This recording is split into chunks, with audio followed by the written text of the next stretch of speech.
Bueno, kaixo, etorri hemen saiora, badakizute amatasunaz hitz egiteko, eta beti ere ikuspegi feminista hortatik, amatasunak dakartzan errealitate ezberdinak ezagutu, eta horren inguruan hausnartzeko gogoz egiten dugun saio hau. Eta gaurkoan gai oso espezifiko, baina potentea ekarri dugu, eta Ainorak azalduko dugu pixkat hobeto. Bai, errealitatea eta askotan ikusezina den gaia izango dugu gaur, errealitatean gaur egun gertatzen dena, eta horretarako daukagu gure elkarrizketatua. Hormen artean izan zen ama, Maitane, onditz txikia bera izan zuen babesleku, aberritik urrun, gainera. Onditz oraindik amaren sabelean zegoela, onditz Euskal Herrira dinamika jarri zen martxan Euskal Herrian. Ia hemen dela orden, igaro da ordutik, eta motxiladun haurrak presente daude oraindik ere gure artean. Baina motxiladun ume hauen amek zer dute esateko, nola bizi izan dute amatasuna eta honek dakarren guztia, hortaz guztiak aritzeko, gurekin dugu Maitane Sagastume Arrieta. Ongi etorri. Eskerrik asko. Zer moduz? Bueno, ondo, urduri pixkat, urduri baina. Ondo, gustora. Lasaitzen joango gara, pixkanaka. Hau gonbidatu asko galdetu izan digun galdera da, baina gustatzen zaigulako agian zuek burua zuek aurkeztea, ez? Baina hori gaur eta hemen, ez? Agian testu inguru duntan eta amatasunez hitz egiten edo zuk gaur hemen nola aurkeztuko zenuke zure burua? Beti borrokan ibili dan emakume baten gisa, ez dakit, bai. Beti borrokan ibili dan testu inguru askotan borrokan ibili dan emakume bat bezala, eta gaur dagokion esparruan ere borrokan dagoen emakume bat, eta oso harro dagoen ama bat hori ere. Zer guai.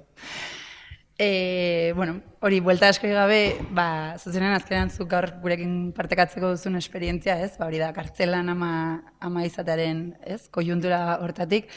Zure kasuan, ja kartzelan zinela ama izatera baki zenun. Nola izan zen prozesu hori? Imaginatzut erabaki hartza bera, haurdunaldi bat kartzelan bizitzarena, eta hori da, horrek ekarri zituen zailtasunak, edo babesak, ez? Kasua. Nik prozesua oso natural bizi izan nuen. Momentu batean planteatu nuen ama izan nahi nuen edo ez, nire buruari baiezkoa eman nion, eta orduan argi neukan kartzelan izan behar zuen. Nik banekien kondena luzean eukala horretik, orduan ama izatea erabakitzen baduzu, badakizu izan behar duela barruan. Kalean ja ezinezkoa izango zen, ez? Eta erabaki hori hartuta, badakizu gauzak ez direla errexak izango, nik esango nuke gaur egun ere kalean ez dela bat ere errexa erabaki hori hartzea. Barruan are gehiago. Baina behin erabaki hori hartuta eta kontsekuentzia guztiekin edo izango zituen eragin guztiekin erabaki hartuta aurrera egin nuen. Erreixa izan zen niretzako haurdun gelditzea, eta hortik aurrera haurdunaldia ere oso lasai izan zen, aparteko arazorik ez nuen izan, eta gainera ni izan naiz uste dut, izan naizela preso egonik erditu den emakumezko bakarra Euskal Herrian erditu dena. Orduan suerte edo hori ere izan nuen, hemen Donostian erditu nintzen, eta prozesua ez nuen bereziki gaizki eraman. Eta badakit kanpoan, hainbat pertsonek ez dutela ulertu, norbaitek esan zidan, ez, suabe, baina esan zidan, ez dut ulertzen nola sartzen zaren saltza honetan, eta baina oro har, inkluso ulertzen ez zutenek, bat egin zuten nerekin, eta esan ziaten, erabaki hau hartu duzu, zer egin behar da, nola lagunduko zaitu, sin mas. Hortaz, babeslekuak ere topatu zenitu. Bai, zalantzari gabe. Eta, gainera, momentu hartan, nik bikotea nuen, bikotearekin hartu nuen erabaki hori, eta gainera bikotea kalean zegoen, ez? Orduan bazegoen hor beste puntu bat. Hau da, guk argi geneukan aurrak kalera aterako zela, eta aitarekin biziko zela. Orduan, hori ere erabakita zegoen aldiz aurretik, eta ez dezula nolabait beste pertsona baten babesa bilatu behar, ez? Beste hirugarren pertsona baten babesa bilatu behar, orduan. alde horretatik ere erreixa izan zen. Eta kartzela berren, aipatu duzun babes leku horiek edo, gehiago hitz egin duzu igual kanpoatik jaso duzun hori, barruan ere amatasunak ekarri zizun, agian beste modu batera topatu zenitun aliantza batzuk edo espazio batzuk. Ni momentu hartan nengoen Valladolideko espetxean, oso espetxe gogorra, fama txarra du eta espetxe gogorra da. Egia da, momentu hartan beste bi kiderekin nengoen, beste bi neskakin, eta hilabete haiek bereziki goxoak bezala gogoratzen ditut. Oso ondo konpontzen ginen hiruren artean, eta egia da, saiatu zirela pila bat zaintzen, eta esate izuet oso oroitzapen onak dauzkat. Osea, bizi baldintzak oso gogorrak ziren, ez? Eta oso kaskarrak, baino banuen horre kiden babesa eta horrek pila bat lagundu nint. Bai, pila bat lagundu ninduen. Amatasunaren inguruko triadan, hemen saioan behin baino gehiagotan atera da, eta beno egiten diren ikerketetan eta ere bai ez, bakardadea, errua eta epaia, ez, nola izan aman, nolako amak izan behar garen, ze espero den gutaz, eta horrela, eta nola bizitzen dugun, eta ze bakarrik sentitzen garen batzutan, ez, horren aurrean. Zure kasuan, kanpo mundutik isolatuta, ez, beste isolamendu fisiko bat baitan, pairatu dituzu hiru horiek? Hiru horietatik bat? Isolamendua, bai, noski, isolamendu fisikoa eta psikologikoa, baina horrek ere ekarri du, kanpoko eraginik ez daukazu, ez ona eta ez txarra, ez? Orduan, neri gerora beste ama batzuek kontatu dizkiaten, eske neri denbora guztian ari ziren hau esaten edo nola egin barrezun edo zer egin barrezun edo zer ez edo zakizer eta kanpokoek ingurukoek, ez?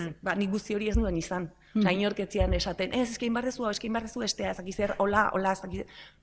Horrelakorik ez nukan, ez onerako eta ez txarrerako. Orduan nik bizi izan nuen guzti hori nire kideekin eta bakarrik.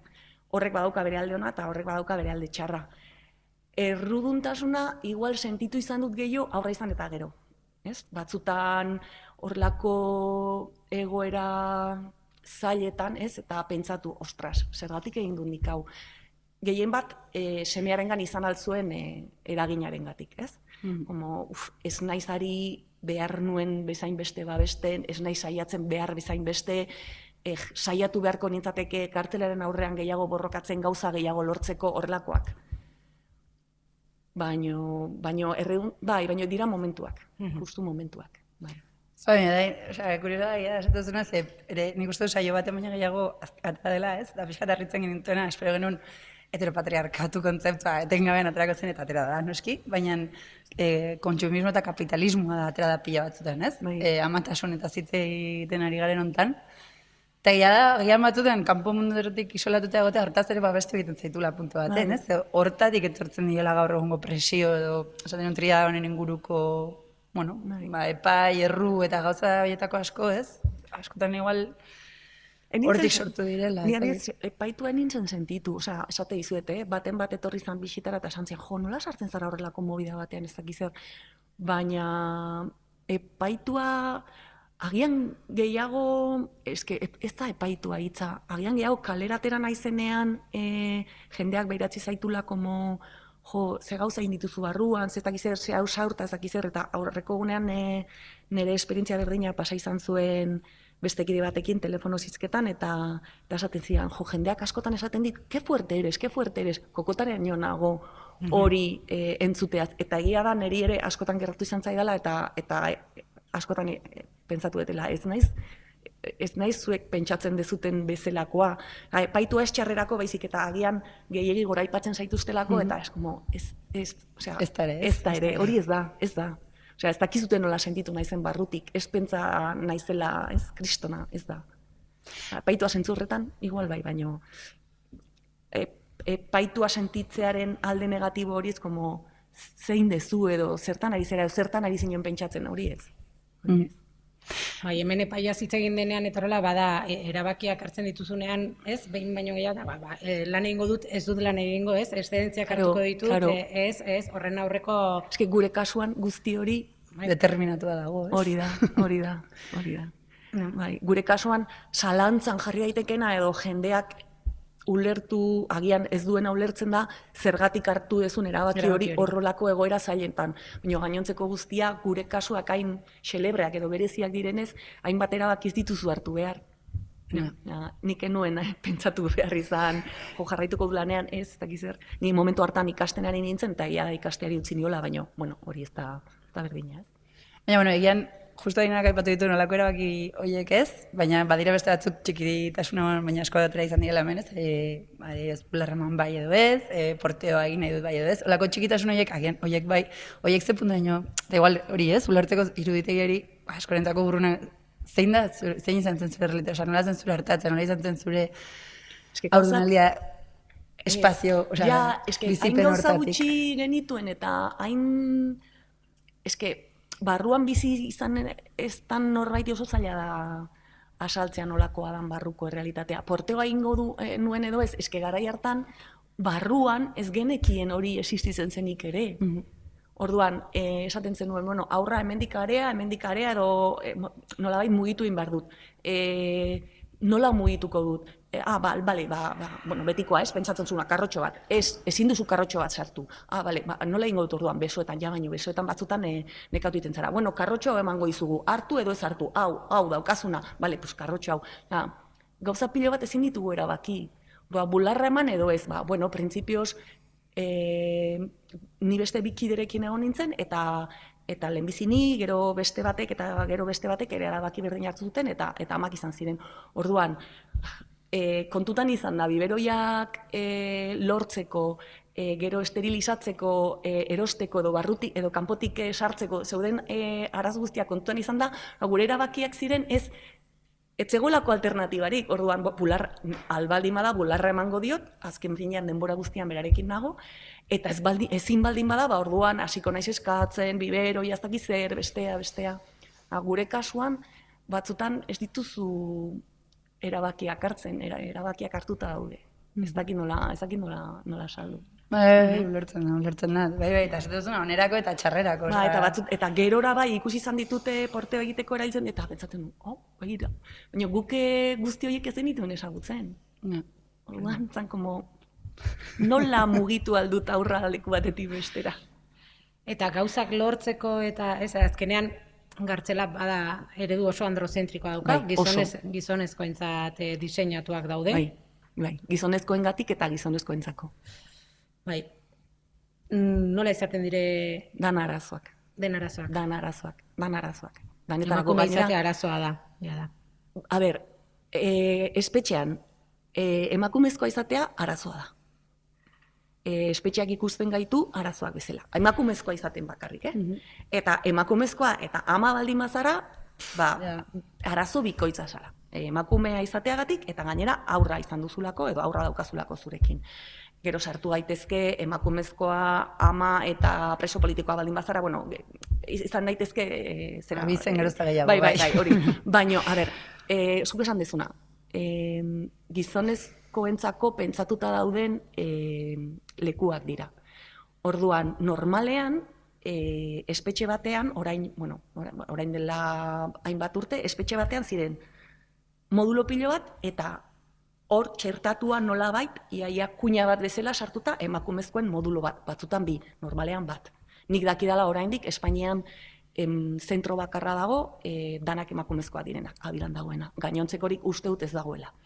Orduan, bizitza gizonezkoentzako da, akreditateak gizonezkoentzako dira, lanpostuak gizonezkoentzako dira, eta gero emakumeak daude hor, txokotxo batean sartuta arazo gehiegirik ez diguten ematen, eta gainera emakume horiek aurra baldin badituzte, are gehiago, gauza pilo bat behar dira, emakumezkoentzako, ginekologo bat. Gizonezkoek ez dute horrelakorik behar, beste gauza batzuk beharko dituzte, baino emakumezkoen modulo bat baldin badaukazu, hori bermatu egin behar dezu. Gainera, emakume horiek aurra baldin badituzte, da ginekologoa eta pediatra. Eta ohiko sendagileak ulertu behar du gainera zeintzuk diren aurren gaixotasun ohikoenak. Anekdota simple bat. behin nire semeak sukarra zeukan, ez dula zeukan ez dakiz zer, sendagilearen gana jo nintzen, sendagilea zen, gainontzeko moduluetarako zegoen sendagile berdina. Eta esan, bueno, beira aurrak sukarra du, ez dakiz zer, esan zian, jo, eske ni ez nago ohituta aurrak tratatzen. Ni nago ohituta toxikomonoak tratatzen, horrelako botika potenteak ematen tximinoa gainditzeko, eta ez dakit olako aur txiki bat tratatzeko zer egin behar dan. Nire ohiko lanean ez dut hau ikusten. Eta pentsatu nun, zer emango dio. Eta hasi zan liburuetan begiratzen, eta ez dakiz zer, osea, hori da adibide txiki bat, baina dana da horrela. Dana da horrela. Oso esanguratxo. Bai, eta ni pentsatzen nun, zer emango dio. Sendagilea izan da, gizon horrek apidetala edo ez dakiz zer, edo dalxe. Ez du manejatzen. Ez duen manejatzen bere egunerokotasunean, hori da, beraz, ohituta zegoen horrelako elefantentzako botikak errezetatzen. Eta dana da horrela. Parrelak sartu nahi ditut. Baina eske parrelak ezin dira katxeatu. Biberoiak sartu behar, eske biberoiak kristalezkoa dira. Dana da horrela. Bai, imaginatzen gero baina soluzioaren bat ere eman marko dutela egora horiei. Bai, baina dana da borroka. Ni adibidez, hemen modulura itxi nintzenean gainera izan zen. Hilabete bat lehenago ireki zuten modulo batetara iritsi nintzen. Momentu hartan zeuden, modulo handi bat, eta zeuden 6 pertsona, 4 ama eta 2 ama ez zirenak ekonomatoa eta hartatzeko. Eta ez zegoen ezer, modulo ireki berri bat, orduan juten zinen funtzionarien gana, eta hau beharret, bestea beharret, eta apuntatuko dugu, klaro, eske ez dugu kantutan hartu, eske ohikoak ziren gauzak, ez? Umearentzako manta txiki bat beharret, ez diazu usten sartzen, eman beharreko diaz, baina ditugun manta bakarrak handia dira, osea, dana zan, berria beraientzako, dana zan, ez dugu aurreikusi, ez dugu, eta batzutan borondatea bazegoen, beste askotan ez, baina dana zan, logikoa da, osea, sehaska bat eman diazue, sehaska hori tapatzeko, zehozer beharko, baina manta handi bat. Dana zan hola, arazoak. Batzutan konpontzen ziren, eta beste batzutan, ez. Eta ipatu duzun horretan, azkenean ez, gauza askotan agian zuk erabakiak ezin, edo gora hartan amatasuna bizitzen duen ez, emakume batek ez ditula erabakiak hartzen, hor zaintzaren ere, eta zaintza intensibo hori, 24 orduz hori zurekin dagoena, kanpoan dagoen emakume batek agian bere erabaki dezake hori nahi duela. Baina zuen kasuan, esan duzun bezala, determinatuta egonda egora hori dela, hori nola eramaten da. Ez duzu egian beste... Alde batetik, ni privilegiatu hitza igual ez da, baina ni sentitzen nuen, denbora gutxi egongo da nerekin, baina denbora hori oso kalitatezkoa izango da, denbora santu guztian nerekin egon daitekelako, nien nago behartuta, 4 hilabete bete, eta lanera joan behar dut bai edo bai, lanpostua bi utzi behar diot, alde horretatik superrondo. Gero, horrek dakarren nekea, fisikoa eta psikologikoa ere potenteak dira, oso potenteak dira. Ze batzutan esaten duzu, ostras, ezin dut beste zer egin, egia da, kartzelan ez dagoela aukera hondirik. Beste ez zer egiteko, esaten duzu, eske egunen batetan gustatuko litzaidake umea beste norbaitekin utzi eta zinemara joatea, nik horrelakorik enuen planteatzen. Baina egia da, batzutan esaten nula, sikiera konfiantzazko norbaitekin utzi eta egun horretan justo igerilekura ateratzen uzten gaituzten egun horretara jun eta ordu bete egon eta niretzako euki, ez? Horrelako gauza txikitxoak bai, eta lortu alziren, beti zegoen konfiantzazko pertsona bat. Baina lehen esan deguna, ez? Gauzak hain predeterminatua daude eta hain aukera gutxi dituzu, orduan nik bai pentsatzen nuen, gero ikusten nuen ez, edo kontatzen zidaten ez, eske aurra utzi behar izan dut, edo titia emateari utzi diot lanera itzuli behar izan detelako, edo zakizer, ni gauza guzti horiek enituen. Orduan, baina gerora aurra ateratzen denean eta batean, egun santu osoa berarekin egotetik 0 pasatzen zeganean, hor nabaritzen dezuz, ostras, orain arte, nire bizitzaren zentroa zen hori eta egun santu guztia horri birakari nintzen hori, egun batetik bestera desagertu egiten da, eta esaten duzu, wow. Orduan hasten zera nabaritzen zel leku potentea betetzen zuen. Eske gauzak oso ezberdinak dira. Askotan gonbarazinak direla. Bai.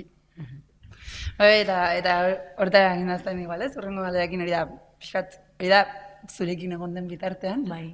Jakar, iristen da momentu bat, 3 urte betetzen Nik dute. lehenago atera Zu nuen. lehenago, baina normalen 3 urtera arte, ez? Bai, Berez bai, da, bai, legez 3 urte betera arte. Bai, bai. Eta bat baten desagertzen da, zuk esaten zen hori. Bai, bai, saiatzen zara pentsatzen aurraren hobe beharrez dela, hau da, aurra asko hobeto egongo dela kanpoan barruan baino. Saiatzen zara edo pentsatzen duzu, bueno, zer egingo nik orain ahalik eta gehien ditudan lotura horiek mantentzeko, ez? Ditudan baliabide guztiak erabili lotura horiek mantentzeko, eta gero esan, bueno, orain bakarrik nago berriz ere, eta zer egingo dut utxune hori betetzeko, eta sortzen den desoreka hori ahalik eta azkarren ez, baina ahalik eta Xamurren. hori da. Ni egon nintzen pixkatxo bat, ez dakizen basaio egin dituen egia esan, psikologa batekin, pixka bat ustutzen eta pixka bat behar dezulako. Zu pentsatzen duzu ondo zaudela, baina gerora eta perspektibarekin konturatzen zela etzinela ondo. Eta, bueno, meintzat, esan duzut, eske eukera izan zen musiko... Bai, kanpotik etortzen zen psikologa batekin egin dituen saiotxo batzuk, eta azkenean horrek ere laguntzen dizu. Eta, orain entzuten izun, eta, teoria super ondo, eta ez duzu, bai, pues hori noski aferratu hartzela horri, baina, ostia, hori gero praktikara eramatea izan behar du oso potentea, gero eguneko ordu guzti horietan. Ez? Mantentzea hor, eta esaten, badakitela hoberena... Bai, gainera espetxean beti saiatzen zara horrelako... ez dakit nola esplikatu. Ohitutzen gara, ez bakarrik emakumezkoak, edo amak izan garenak, espetxean dagoen edo nor, beti ohitutzen zara ez espresatzen, edo ez esaten, edo horrelako eskutu bat eraikitzen duzu inguruan, ez? Ze arriskutsua da ikusten bajaituzte gaizki, edo hori da. Orduan, azkenean eskutu hori zure bizitzaren parte bat edo zure larruaren parte bat bihurtzen da, eta ez zara konturatzen zure ganatu egiten duzu, eta orduan nola zauden? Ondo, baina zer modu ondo. Eta hortik etzera ateratzen. Eta hori oso arriskutsua da. Oso arriskutsua da. Eta orain espetxe eskumena era etorri dela? Bai. Bueno, eta, joan dela, zen Nafarroan gaude, baina... Bai. Edo Nafarroan bertan, zer uste duzu garatu beharko litzatekela ama diren presoen... Jo, nik hori gainera nola psikopedagogia ikasketak egin dituen barruan, nire aurkeztu behar izan dituen lan guztiak horren inguruan ziren, ez? Ezagutzen duen errealitatearen inguruan. Ze landu beharko litzateke? Bale, oroar espetxean, ja ez amen moduloetan, oroar espetxean egin beharko litzateke garbiketa bat, eta eredu penitentziarioa dinot barrukoa, eguneroko bizitzarena errotik aldatu beharko litzateke. Hau da, nik bizi izan dudan egoera da funtzionariak hemen eta presoak hemen, horrelako tarte handi badago, argi dago beraiek daukatela boterea eta presoek ez, baino egoten diren dinamikak eta oso txarrak, oso ilunak eta oso turbiak dira, eta niretzako funtzionarioak eta ustut preso asko egongo dira nerekin ados funtzionariak berrezi egin behar dira, ez? Hau da, bai, presoak dituzue zuen menpe, baino zeintzu diren dinamikak eta erremanak eta hola. Eta gero, hemen inguruan,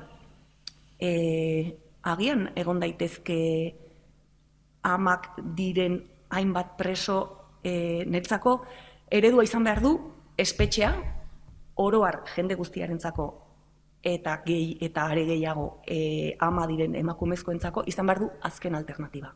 Hau da, besterik ez dagoenean, agian espetxean sartu behar duzu pertsona hori. Eta orduan ere, ahalik eta denbora laburrenerako. 1000 alternatiba daude. Normalean gainera, eta hori ez dut nik esaten, baizik eta estadistik esaten dute, emakumezkoek egiten dituzten delituak, agian denborarekin hori aldatuko da ezakit, baina gaur egun emakumezkoek egiten dituzten delituak ez dira violentoak izaten, ez dituzte kondena oso luzeak jasotzen, konparatiboki gizonezkoekin horrela da. 1000 alternatiba daude. Ze eratu behar dira? Niretzako eratu behar dira pisuak, eratu behar dira, ezakit nola deitu, alternatibak. Emakume horiek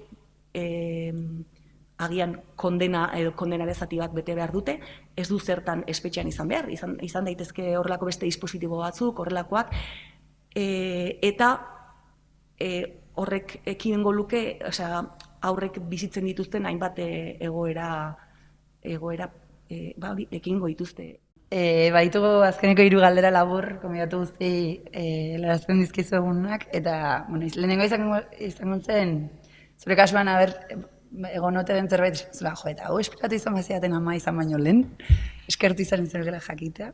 Ja, baina ni nola guzti hori isolatuta bizi izan nuen, eta inorketzean esaten edo oso aukera gutxi izan nituen amak izandakoekin hitz egiteko eta esateko, jo, ze esango zenidake edo ze agian niretzako bereziki erditzearen izan zen oso potentea, oso potentea. Min handiz izan, min fisikoa, eta ia da pasatzen dela, eta gero pasatzen dela eta listo, baina niri inorkezian esan horren mingarria zen. Jende, igual, agian denok izan dugun gezurra dela, ez? Ez como ez diogu esango bestela, baina bueno, ez bereziki. Eta ze superbotere gustatuko litzaizuke edukitzea? Superbotere bat. Bueno, amatasunaren inguruan superbotererik ez dut ustelako existitzen danik eta ezin dalako imaginatu. Baina, bueno, superbotere bat, gure herriarentzako askatasuna nola lortzen dan, jakitea, ez? Superbotere hori. Eta aldarrikapena nik uste ez, besteren bat bota nahi baduzu, baina egia da gartzelen inguruko hausnarketa potentea egin duzula. Bai. Baina beste aldarrikapen bat, bai gainean? Aldarrikapen bat. Enfatizatzen eduzun. Begira, feminismoaren inguruan, ari naiz nabaritzen, ez dakit gauza pilo bat, eta ni oso feminista sentitzen ez, gauza pilo bat egiten ari gara ondo. Gauza pila bat. Ez dakit zer gertatzen ari dan, nire inguruan, eta agian nire sentsazioa da, baina nire inguruan dauden hainbat gizon gazte eta ez hain gazte, eta nik feministatzat ditudanak eta nerekin eta neure borrokan daudenak, hainbat gauza ez dituzte ulertzen. Ez dakit zertan fallatzen ari garen, edo zer gertatzen ari dan, baina agian da botere kontua, ez? Berai boterea galtzen ari direla, edo ez dakit zer gertatzen ari dan, baina horrek eskatzen dau, badago hor klak bat eta batzutan esaten diatenean, ez zaitut ulertzen edo hainbesterako da errebindikatzen duzuna edo benetan hori egin behar da edo ez dakit hori ere nola azaleratu, baina eta batzutan gizon gazteak eta beste batzutan nire adinekoak eta nun kokatu ez dakitela eta nun kokatu, ez? Bai, benetan behar dezue ez dakit zer aldatzea edo ohitura hori aldatzea, orain dela gutxi horrekin. Benetan behar dezue ohitura hori aldatzea, ez zaizue berdin, ez. Eta ez dakit nola azaldu, hori egin behar dela, ez dakit nola azaldu. Eta horrek, buelta asko ematen ari naiz horri. Bueno, gako bilatzeko, lortzen baduzu zure superboterea, operatitzen dizuego gonbidatu guzti antifaz bat, hori praktika eramatiko edo eskantzatzeko eta mundua deskonektatzeko zuzena nahi baduzu ere. Bale, mila eskertzen dizuet eta erabiliko dut. Eta eskerrik asko. Interesgarria. Bai, dut guztiak.